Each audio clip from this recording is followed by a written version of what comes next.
بسم اللہ الرحمن الرحیم وصلی اللہ وسلم علی نبینا و مولانا محمد وعلی آلہ و اصحابہ اجمعین اما بعد۔ قیامت کی بڑی علامتوں میں جس کے باب میں ہم روایت میں پڑھ رہے ہیں کہ حتی تکون قبلہا 10 آیات، اس میں آیا ہے خروج یأجوج و مأجوج۔ آج ہم اس سے متعلق گفتگو کرتے ہیں، جو ہمارا 81واں سبق ہے آن لائن کے اعتبار سے۔ یاجوج و ماجوج 2 بڑے قبیلے ہیں، احادیث میں آیا ہے۔ بعض کتب میں لکھا کہ ان میں سے بعض چھوٹے قد کے ہوں گے، بعض چھوٹی عمر کے، ان میں سے بعض بڑے بھی اور ان میں سے ایسے بھی ہیں جو اپنا کان زمین پر بستر کی طرح بچھا لیتے ہیں اور دوسرے کان سے چادر کا کام لیتے ہیں، لیکن یہ سب بے سروپا باتیں ہیں۔ حقیقت یہ ہے کہ یاجوج و ماجوج آدم علیہ السلام کی نسل میں سے ہیں اور ان کی شکل و صورت بھی انسانوں کی طرح ہے، مگر وہ حضرت ذوالقرنین علیہ السلام کے زمانے میں زمین پر فساد پھیلائے ہوئے تھے، جیسے کہ سورہ کہف میں آیا۔ تو ان کے پڑوسیوں نے حضرت ذوالقرنین سے گزارش فرمائی کہ ان کے اور ہمارے درمیان دیوار قائم کر دیں تاکہ یاجوج و ماجوج کو زمین میں فساد پھیلانے کا ہمارے علاقے میں موقع نہ ملے۔ حضور صلی اللہ علیہ وسلم نے فرمایا کہ آخری زمانے میں حضرت عیسیٰ علیہ السلام کے نزول کے بعد یاجوج ماجوج اپنی دیوار توڑ کر نکلیں گے اور زمین میں پھیل جائیں گے، اور حضرت عیسیٰ علیہ السلام مسلمانوں کو بیت المقدس میں ایک پہاڑ پر گھیر لیں گے۔ وہ وقت مسلمانوں پر سب سے زیادہ سخت اور پریشانی کا ہوگا۔ اس وقت اللہ تعالی یاجوج و ماجوج کی گردن پر ایک کیڑا مسلط کریں گے جو ان کی گردنوں کو کھا جائے گا، تو وہ دوسرے دن صبح سب کے سب ایک انسان کی طرح مر جائیں گے، اور اللہ حضرت عیسیٰ علیہ السلام اور مسلمانوں کو ان کے شر سے محفوظ رکھیں گے۔ میں نے ابھی ذکر کیا کہ ذوالقرنین علیہ السلام کے قصے میں ان کا تذکرہ سورہ کہف میں آیا ہے کہ ثم اتبع سببا حتى اذا بلغ بين السدين وجد من دونهما قوما لا يكادون يفقهون قولا قالوا يا ذا القرنين ان يأجوج ومأجوج مفسدون في الارض فهل نجعل لك خرجا على ان تجعل بيننا وبينهم سدا الى آخر الآیت۔ یہ ذوالقرنین کون ہیں؟ ذوالقرنین ایک نیک بادشاہ گزرے ہیں، اور اہل علم کے راجح قول کے مطابق وہ نبی نہیں تھے۔ انہیں ذوالقرنین اس لیے کہا گیا کہ وہ زمین میں مشرق و مغرب کی حد تک پہنچ چکے تھے، اور سکندر مقدونی یہ نہیں تھے، کیونکہ اسکندر کافر تھا اور اس کا زمانہ ذوالقرنین کے زمانے سے 2 سال کے بعد کا تھا۔ اللہ اعلم۔ اللہ نے سورہ کہف میں ذوالقرنین کا ذکر فرمایا ہے کہ انہوں نے زمین کے مشرق و مغرب کی حد تک سیاحت کی، حتیٰ کہ وہ اپنے لشکر کے ساتھ ایسے علاقے میں پہنچے جہاں 2 پہاڑوں کے درمیان کا علاقہ تھا جو ارض ترک سے ہٹ کر ارمینیا اور آذربائیجان کے نیچے ہیں۔ قرآن کریم میں سدین کے لفظ سے 2 پہاڑ مراد ہیں جن کے درمیان ایک سوراخ ہے، جس سے یاجوج و ماجوج ارض ترک پر نکلیں گے اور وہاں فساد پھیلائیں گے۔ ذوالقرنین کے زمانے میں جب ترک نے دیکھا کہ ان کے پاس طاقت و قوت ہے، تو انہوں نے ذوالقرنین سے گزارش کی کہ ان کے اور یاجوج و ماجوج کے درمیان ایک دیوار قائم کر دیں جہاں سے یاجوج و ماجوج ارض ترک پر حملہ آور ہوتے تھے، اور یہ بھی کہا کہ ہم مال اکٹھا کر کے آپ کو اس کا معاوضہ دے دیں گے، مگر ذوالقرنین نے بغیر معاوضے کے دیوار قائم کرنے کا ارادہ کیا، تاکہ انہیں اس کا اجر اللہ کے یہاں مل جائے۔ ذوالقرنین نے دیکھا کہ سب سے بہتر دیوار قائم کرنے کا طریقہ یہ ہے کہ دو پہاڑوں کے درمیانی راستے کو ہموار کر کے دیوار قائم کی جائے، تو انہوں نے اہل ترک سے گزارش کی کہ وہ ان کی مدد کریں۔ فَأَعِينُونِي بِقُوَّةٍ أَجْعَلْ بَيْنَكُمْ وَبَيْنَهُمْ رَدْمًا۔ حضرت ذوالقرنین نے دو پہاڑوں کے درمیان لوہے کے ٹکڑے بچھا کر اہل ترک سے کہا کہ انفقو یعنی آگ دہکاؤ، حتیٰ کہ لوہے کے ٹکڑے سرخ ہو کر آگ کی طرح ہو گئے۔ پھر ان سے پگھلا ہوا تانبا منگوایا جو اس سرخ لوہے کے ٹکڑوں پر انڈیل دیا تو وہ لوہے کے ٹکڑے ایک دوسرے سے جڑ گئے، جیسے آج کل لوہے کی پلیٹیں ہوتی ہیں اور ان کو بھی دیواروں میں ڈالا جاتا ہے۔ وہ سیسا پلائی ہوئی مضبوط دیوار بن گئی، اور یاجوج و ماجوج فساد پھیلانے کے لیے اس دیوار کو پار نہ کر سکتے، نہ اس کی مضبوطی کی وجہ سے اس کے نیچے سے گزر سکتے تھے۔ اس طریقے سے ذوالقرنین نے یاجوج و ماجوج کے سامنے ایک مضبوط دیوار قائم کر دی۔ طبرانی نے اپنی المعجم الکبیر میں ایک روایت نقل کی ہے عبداللہ ابن عمرو رضی اللہ تعالی عنہ سے کہ رسول اللہ صلی اللہ علیہ وسلم نے ارشاد فرمایا کہ یاجوج و ماجوج آدم علیہ السلام کی نسل میں سے ہیں، اگر انہیں لوگوں پر چھوڑ دیا جائے تو لوگوں کی زندگی برباد کر دیں گے، اور ان میں سے کوئی ایک مرے گا تو وہ اپنے پیچھے ضرور 1000 کی تعداد سے زیادہ نسل چھوڑ جائے گا۔ اللہ نے پوری مخلوق کو 10 حصوں میں اصل میں تقسیم کیا ہے، جیسے کہ حاکم میں عبداللہ ابن عمرو کی روایت آئی۔ 9 حصوں میں فرشتے اور 1 حصے میں پوری مخلوق بنائی۔ پھر فرشتوں کو 10 حصوں میں تقسیم کیا، جس سے 9 حصے صبح و شام تسبیح کرتے ہیں اور 1 حصے کو دوسرے کاموں کے لیے رکھا، اور مخلوق کو 10 حصوں میں تقسیم کیا۔ 9 حصوں میں جنات کو پیدا کیا، 1 حصے میں بنی آدم کو پیدا کیا، اور بنی آدم کو 10 حصوں میں تقسیم کیا، جس میں سے 9 حصوں میں یاجوج و ماجوج کو پیدا کیا ہے اور 1 حصے میں باقی مخلوق کو پیدا کیا۔ یہ عبداللہ ابن عمرو رضی اللہ تعالیٰ عنہ کا قول ہے، حدیث میں یہ قول نہیں ہے، یہ بطور فائدے کے ہم نے یہاں ذکر کر دیا۔ یاجوج ماجوج کے حلیے کے بارے میں مسند احمد اور طبرانی کی روایت ہے۔ خالد ابن عبداللہ حرملہ اپنی خالہ سے روایت کرتے ہیں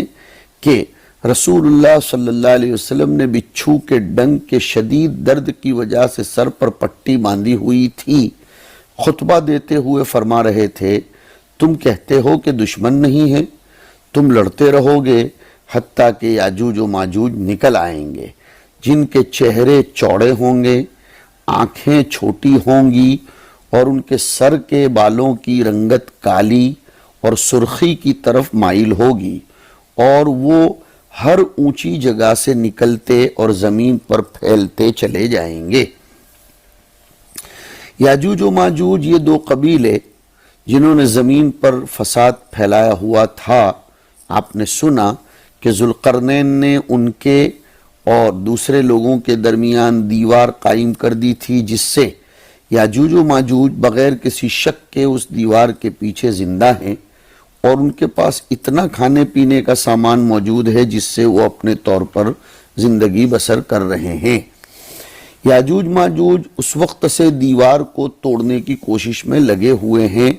اور وہ اس انتظار میں ہیں کہ کب وہ اس دیوار کو توڑ کر باہر نکل آئیں گے۔ سیدنا ابو ہریرہ کی روایت مسند احمد اور ترمذی شریف میں آئی کہ حضور صلی اللہ علیہ وسلم نے اس دیوار کے متعلق بات کرتے ہوئے فرمایا کہ پھر وہ ہر دن اس دیوار کو توڑیں گے، حتیٰ کہ ایک دن جب دیوار توڑ رہے ہوں گے کہ ان کا سربراہ انہیں کہے گا واپس لوٹ جاؤ، باقی کل توڑیں گے، تو اللہ پاک دیوار کے ٹوٹے ہوئے حصے کو واپس پہلے سے بھی سخت فرما دیں گے، حتیٰ کہ ان کے نکلنے کا وقت آ جائے گا اور انہیں اللہ تعالیٰ نکالنا چاہتے ہوں گے تو اس دن ان کا سربراہ انہیں کہے گا واپس لوٹ جاؤ، باقی انشاءاللہ کل توڑیں گے۔ پھر آپ علیہ الصلاۃ والسلام نے فرمایا کہ جب وہ دوسرے دن واپس لوٹیں گے تو اس دیوار کو جیسے چھوڑ گئے تھے ویسے ہی پائیں گے، یعنی جہاں تک دیوار توڑ چکے تھے ویسے رہ جائے گی، وہیں سے توڑنا شروع کریں گے حتیٰ کہ اس دیوار کو توڑ کر نکل آئیں گے اور پانی پی جائیں گے اور لوگ ان سے دور بھاگ جائیں گے۔ پھر یاجوج و ماجوج اپنے تیر آسمان کی طرف بھیجیں گے تو وہ تیر خون آلود ہو کر زمین پر واپس آئیں گے۔ ہم نے گویا اس میں 3 باتیں دیکھی کہ اللہ نے انہیں اس دیوار کو صبح و شام توڑنے کی ہمت نہیں دی، کیونکہ اگر ایسا کرتے تو انہوں نے کب کی دیوار توڑ لی ہوتی، اور اللہ کی مشیت یہ نہیں ہے۔ یہ بھی پتہ چلا کہ اللہ نے یاجوج ماجوج کو اس دیوار پر چڑھنے کی ہمت نہیں دی، نہ ہی اللہ نے یہ بات ان کے ذہن میں ڈالی ہے، یا ہو سکتا ہے کہ انہوں نے کوشش کی ہو مگر وہ دیوار کی بلندی کی وجہ سے پار نہ کر پائے ہوں۔ یہ بھی پتہ چلتا ہے کہ اللہ تعالیٰ یاجوج و ماجوج کو انشاءاللہ کہنے کی اس وقت اجازت دیں گے جب قیامت قریب آ جائے گی اور ان کے نکلنے کا وقت ہو جائے گا۔ یہ بھی پتہ چلتا ہے کہ یاجوج و ماجوج میں حکومت اور رعایا ہیں، اور ان میں اہل حرفت لوگ بھی ہیں، اور ان میں ایسے بھی ہیں جو اللہ تعالیٰ کو جانتے ہیں اور اس کی قدرت اور مشیت پر بھروسہ بھی کرتے ہیں۔ انشاءاللہ کا جملہ اللہ تعالیٰ ان کے سربراہ کی زبان پر جب جاری کریں گے، اس سے سمجھ میں آیا کہ بغیر اسے انشاءاللہ کے لفظ کی سمجھ آنا، جس سے انشاءاللہ کی برکت سے اللہ تعالیٰ کی مشیت نافذ ہو جائے گی، یہ ان سے نہیں ہو سکے گا۔ یاجوج و ماجوج کے متعلق قرآن کریم میں سورہ کہف میں بھی تذکرہ ہے، اور اسی طریقے سے سورہ انبیاء جو 17ویں پارے میں ہے، حتی اذا فتحت یأجوج و مأجوج وہم من کل حدب ینسلون، روایات میں بخاری شریف،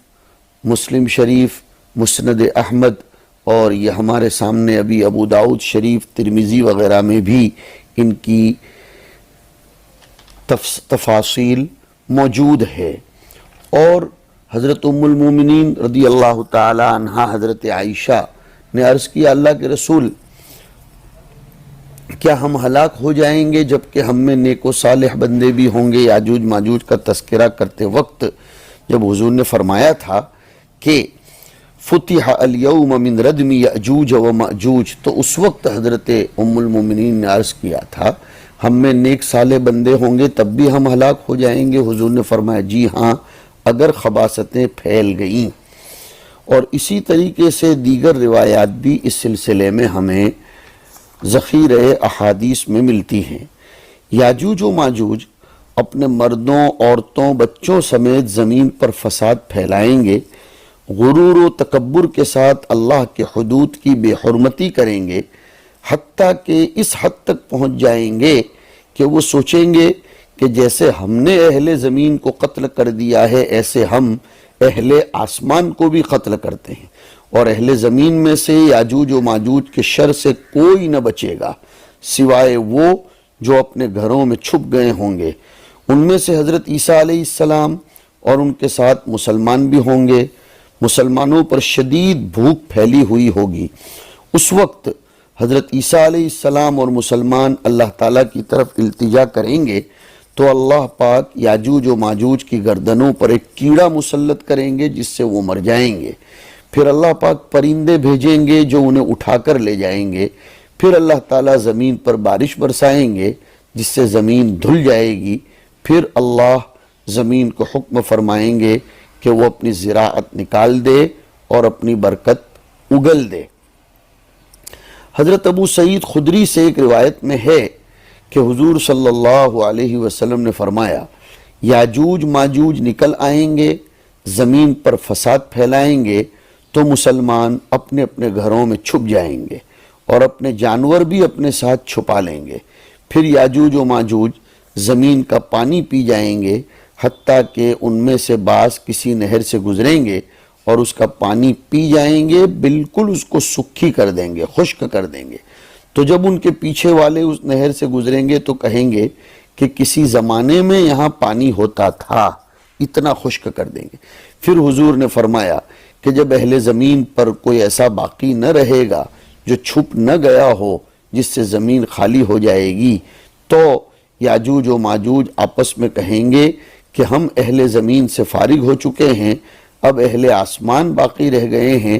تو ان میں سے ایک اپنا تیر آسمان کی طرف بھیجے گا، وہ تیر خون آلود ہو کر واپس آئے گا۔ یہ اللہ کی طرف سے ان کے لیے فتنہ امتحان اور آزمائش ہوگی۔ یاجوج و ماجوج اسی حالت میں ہوں گے کہ اللہ تعالیٰ ان کی گردنوں پر ایک کیڑا مسلط کریں گے، جیسے کہ میں نے آپ کے سامنے اس سے پہلے بھی تذکرہ کیا۔ وہ کیڑا ان کو کاٹے گا، کاٹتا رہے گا دیمک کی طرح۔ وہ صبح کے وقت مر چکے ہوں گے، ان کی کوئی حس و حرکت نہیں ہوگی۔ تو مسلمان آپس میں کہیں گے کوئی ایسا شخص ہے جو اپنی جان سے کھیل کر دیکھ آئے کہ دشمن یعنی یاجوج ماجوج کی کیا خبر ہے۔ پھر حضور صلی اللہ علیہ وسلم نے فرمایا کہ ایک شخص اپنی جان پر کھیل کر نکلے گا اور وہ خود کو یقین دلائے گا کہ وہ واپس نہ لوٹ پائے گا۔ جب وہ نکلے گا تو دیکھے گا کہ یاجوج و ماجوج کی لاشیں ایک دوسرے پر پڑی ہیں، تو وہ مسلمانوں کو بلانے کی ہمت کر کے بلائے گا، مسلمانوں بشارت ہو، اللہ نے تمہیں دشمن سے نجات دے دی ہے۔ تو سارے مسلمان باہر نکل آئیں گے اور اپنے جانوروں کو چرائیں گے، اور ان کے جانوروں کے لیے اس وقت غذا یاجوج ماجوج کا گوشت بن جائے گی، جس سے جانور کھا کھا کر موٹے ہو جائیں گے۔ جب یاجوج و ماجوج کی ہلاکت ہو جائے گی تو اب مومنوں کے علاوہ کوئی باقی نہیں رہے گا، زمین پر خیر اور برکت پھیل جائے گی، مسلمانوں کے دل ایک دوسرے کے متعلق صاف ہوں گے، اس وقت کوئی لڑائی یا جنگ باقی نہیں رہے گی۔ حضرت سلمہ ابن نوفل فرماتے ہیں کہ حضور کے پاس بیٹھا تھا، ایک شخص حضور کے پاس آ کر عرض کرنے لگا، اللہ کے رسول، گھوڑوں کو چھوڑ دیا گیا، اسلحہ سمیٹ لیا گیا، بعض قومیں دعویٰ کر رہی ہیں کہ اب کوئی جنگ نہیں ہوگی، اسلحہ سمیٹ لیا جائے۔ تو حضور نے فرمایا، جھوٹ کہا انہوں نے، ابھی جنگ شروع ہوئی ہے۔ میری امت میں سے ایک جماعت ایسی ہوگی جو اللہ کے راستے میں لڑتی رہے گی، انہیں ان کی مخالفت کرنے والا کوئی نقصان نہیں پہنچائے گا، اور اللہ ایک قوم کو گمراہ کریں گے تو اس جماعت کا رزق ان میں سے ہوگا، وہ لڑتے رہیں گے حتیٰ کہ قیامت آ جائے گی، اور نہ جنگ کا اسلحہ سمیٹا جائے گا یہاں تک کہ یاجوج و ماجوج نہ نکل آئیں۔ رواہ النسائی۔ حضرت ابو سعید سے بخاری شریف کی ایک روایت ہے، حضور نے فرمایا کہ یاجوج و ماجوج کے نکلنے کے بعد تک ضرور بیت اللہ کا حج اور عمرہ جاری رہے گا۔ یہاں یاجوج ماجوج کے تذکرے میں سد ذوالقرنین، دیوار ذوالقرنین کا تذکرہ آتا ہے، تو اس سے متعلق بھی ہمارے طلباء کے پاس کچھ نہ کچھ معلومات ہونی چاہیے۔ ایک صحابی نے ذوالقرنین کی بنائی ہوئی دیوار کو دیکھا تھا۔ بخاری شریف میں ہے کہ ایک شخص نے آ کر حضور سے عرض کیا کہ میں نے یاجوج و ماجوج کی دیوار دیکھی ہے، اور وہ دیوار ایسی تھی جیسے سلا ہوا کپڑا ہوتا ہے، اس میں مختلف رنگوں کے دھاگے ہوتے ہیں۔ تو حضور نے اس شخص کی بات کی تصدیق کی اور فرمایا، واقعی تم نے دیکھا ہے۔ حافظ ابن کثیر البدایہ والنہایہ میں لکھتے ہیں کہ خلیفہ الواسق نے اپنے کچھ ساتھی بھیجے اور ان کے ساتھ ایک لشکر تیار کر کے روانہ کیا تاکہ وہ یاجوج و ماجوج کی دیوار دیکھ آئیں۔ خلیفہ کا لشکر ایک ملک سے دوسرے ملک پار کرتا گیا، یہاں تک کہ اس دیوار تک پہنچ گیا۔ لشکر نے دیکھا کہ وہ دیوار لوہے اور پیتل سے بنی ہوئی ہے، یہ بھی کہا کہ اس دیوار میں ایک بڑا دروازہ ہے جس پر بہت بڑے تالے لگے ہوئے ہیں، اور انہوں نے اس دیوار کی کچھ باقی اینٹیں زمین پر پڑی دیکھیں، اور وہ دیوار نہایت بلند اور اونچی ہے کہ اس پر چڑھنا ناممکن ہے، یہاں تک کہ جن پہاڑوں کے درمیان دیوار بنائی گئی ہے ان پر چڑھ کر بھی دیوار پار کرنا ناممکن ہے۔ پھر وہ لشکر واپس لوٹ آیا اور اس لشکر کو روانگی سے واپسی تک 2 سال لگ گئے تھے۔ یہ بات اور ہے کہ ابن کثیر نے اس بات کی کوئی سند ذکر نہیں کی اور نہ ہی اپنی عادت کے مطابق اس پر کوئی تعلیق فرمائی ہے، واللہ اعلم۔ سوال یہ پیدا ہوتا ہے کہ کیا دیوار چین ہی ذوالقرنین کی دیوار ہے؟ نہیں، بلکہ ذوالقرنین کی دیوار اور دیوار چین دونوں میں بہت فرق ہے۔ ذوالقرنین نے یاجوج و ماجوج کے آگے اس لیے دیوار بنائی تھی تاکہ چین کے بڑے سربراہ ان کے شر سے محفوظ رہیں، اور کیونکہ ذوالقرنین نے دیوار بنانے میں لوہا اور تانبا استعمال کیا تھا، جبکہ دیوار چین میں پتھر اور سیمنٹ ہے۔ یہ فرق اس لیے بھی ہے کہ ذوالقرنین کی بنائی ہوئی دیوار 2 پہاڑوں کے درمیان بنائی گئی ہے جو یاجوج و ماجوج کے باہر نکلنے کا واحد راستہ ہے، جبکہ دیوار چین بہت سے پہاڑوں کی چوٹیوں پر بنائی گئی ہے جو کہ چین کے مشرقی جانب سے لے کر مغربی جانب تک بنی ہوئی ہے، اور ذوالقرنین والی دیوار آخری زمانے میں جبکہ اللہ چاہیں گے تو یاجوج و ماجوج پھلانگ سکیں گے، مگر دیوار چین میں تو لوگ سیر و سیاحت کے لیے آتے جاتے ہیں۔ سوال یہ ہوتا ہے کہ فضائی سیٹلائٹ یاجوج و ماجوج کی دیوار اب تک کیوں نہیں دیکھ سکے ہیں؟ زمین کا احاطہ کرنا اور اس کے کونے کونے کا جاننا یہ مخلوق کی طاقت میں نہیں ہے بچوں، بلکہ یہ صرف اللہ کی قدرت میں ہے جس نے ہر چیز کو اپنے احاطے میں لیا ہوا ہے، اور یہ ضروری نہیں کہ اگر ہم یاجوج و ماجوج کی دیوار اور دجال کی جگہ وغیرہ نہ دیکھ سکیں تو اس کا یہ مطلب تھوڑا ہے کہ وہ موجود نہیں ہے۔ ہو سکتا ہے اللہ نے لوگوں کو یاجوج و ماجوج کی دیوار دیکھنے سے پھیر دیا ہو، یا لوگوں اور ان کے درمیان ایسی رکاوٹیں پیدا کر دی ہوں جن سے وہ نہ دیکھ پائیں، جیسا کہ بنی اسرائیل کے ساتھ ہوا تھا کہ وہ وادی تیہ میں عرصہ دراز تک سرگرداں و حیراں پھرتے رہے، لیکن انہیں وہاں سے نکلنے کا کوئی راستہ ہی نہ ملا۔ اللہ ہر چیز پر قادر ہیں، ہر چیز کا وقت مقررہ ہے۔ وَكَذَّبَ بِهِ قَوْمُكَ وَهُوَ الْحَقُّ قُلْ لَسْتُ عَلَيْكُمْ بِوَكِيلٍ لِكُلِّ نَبَإٍ مُسْتَقَرٌّ وَسَوْفَ تَعْلَمُونَ۔ اے پیغمبر، تمہاری قوم نے اس قرآن کو جھٹلایا، حالانکہ وہ بالکل حق ہے۔ تم کہہ دو کہ مجھ کو تمہاری ذمہ داری نہیں سونپی گئی ہے۔ ہر واقع ہونے والی چیز کا ایک وقت مقرر ہے اور جلد ہی تمہیں سب کچھ پتہ چل جائے گا۔ جن چیزوں کو گزشتہ زمانے کے لوگوں نے نہیں دیکھا اور وہ عاجز رہے، مگر ان کے بعد والے زمانے نے ان چیزوں کو دیکھ لیا، کیونکہ اللہ نے ہر چیز کے ظاہر ہونے کا وقت مقرر کیا ہے۔ قاضی ایاز رحمۃ اللہ علیہ نے لکھا ہے کہ جو احادیث یاجوج و ماجوج کے متعلق وارد ہوئی ہیں ان پر ایمان لانا واجب ہے، کیونکہ یاجوج و ماجوج کا نکلنا قیامت کی علامات میں سے ہے۔ تو یہ یاجوج و ماجوج کے متعلق کچھ تفاصیل ہم نے آپ کے سامنے ذکر کی۔ اللہ حضرت عیسیٰ علیہ السلام کو وحی بھیجیں گے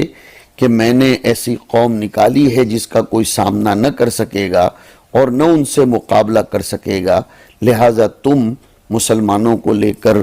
طور پہاڑ پر چلے جاؤ اور پھر ان کی ہلاکت ہوگی۔ اللہ تعالی ہمیں ان حقائق سے باخبر رہ کر چوکنا رہنے کی، محتاط رہنے کی توفیق نصیب فرمائے۔ وصلی اللہ علی النبی الکریم۔